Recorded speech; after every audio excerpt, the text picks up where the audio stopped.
बेटी का सपना। आज घर में चहल पहल का माहौल था।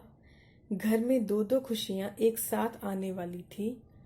बेटी की पदोन्नति हो रही थी और उसके लिए अच्छा घर वर भी मिलने वाला था। प्रिया एमबीए करके एक बहुराष्ट्रीय कंपनी में नौकरी कर रही थी। वह बहुत मेहनत और ईमानदारी के साथ काम करती थी। आज इसी का फल उसको मिलने वाला था। प्रतीक भी एक बहुराष्ट्रीय कंपनी में ऊंचे पद पर था और आज अपने परिवार के साथ प्रिया को देखने उसके घर आने वाला था। प्रिया और प्रतीक एक दूसरे से बिल्कुल अनजान और अपरिचित थे। प्रिया के मौसाजी ने ही उसके लिए यह रिश्ता ढूंढा था। वे प्रतीक और उसके घर वालों की बड़ाई करते नहीं थकते थे। शाम हो चुकी थी। प्रतीक और उसका परिवार प्रिया के घर पहुंच चुका था, लेकिन अभी प्रिया ऑफिस से नहीं आई थी। तभी डोरबेल बजी। माँ ने दौड़ते हुए दरवाजा खोला। अंदर आकर प्रिया ने माँ को मिठाई का डिब्बा पकड़ाते हुए कहा, माँ, आपकी बिटिया सीनियर मैनेजर बन गई है, सबका मुंह मीठा करवाइए। प्रिया की बात सुनकर प्रतीक की माँ बोली, लेकिन बेटी, तुम्हें इतनी मेहनत करने की क्या जरूरत है? तुम आराम से पति का घर संभालना। वैसे भी हमारे घर में बहुओं से नौकरी कराने की परंपरा कभी नहीं रही।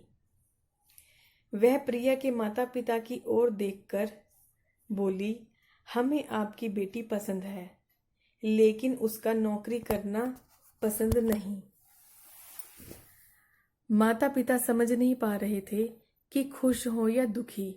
बेटी के लिए अच्छा घर वर तो मिल रहा था, लेकिन उसके करियर और सपनों को तोड़कर।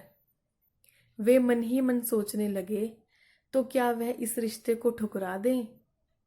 पता नहीं फिर ऐसा रिश्ता मिलेगा या नहीं। प्रिया के चेहरे से खुशी की रौनक बिल्कुल गायब हो चुकी थी।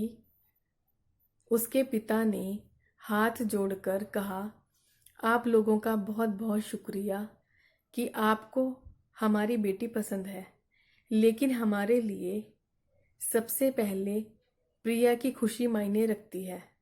अगर हमारी बेटी को आपकी यह शर्त मंजूर नहीं है, तो हम उस पर शादी करने के लिए दबाव नहीं डालेंगे। प्रिया अपने पिता के सीने से चिपककर फूट फूट कर रोने लगी। वह रोते हुए बोली, पापा, मैं नौकरी नहीं छोड़ना चाहती। मैं शादी उसी घर में करना चाहती हूँ जहाँ मेरी इच्छा का सम्मान हो। मेरा सपना है कि मैं अपने दम पर जीवन में कुछ करूँ। मेरे सपने को मत टूटने दीजिए पापा। पिता ने प्यार से प्रिया के सिर पर हाथ फेरते हुए कहा, नहीं मेरी गुड़िया, तुम्हारा सपना कोई नहीं तोड़ सकता। मैं तुम्हारा विवाह वहीं करूँगा जहाँ तुम्हारी इच्छा का सम्मान होगा। तभी प्रतीक बोल पड़ा, माँ, यह परंपरा ही तो एक न एक दिन टूटती ही है।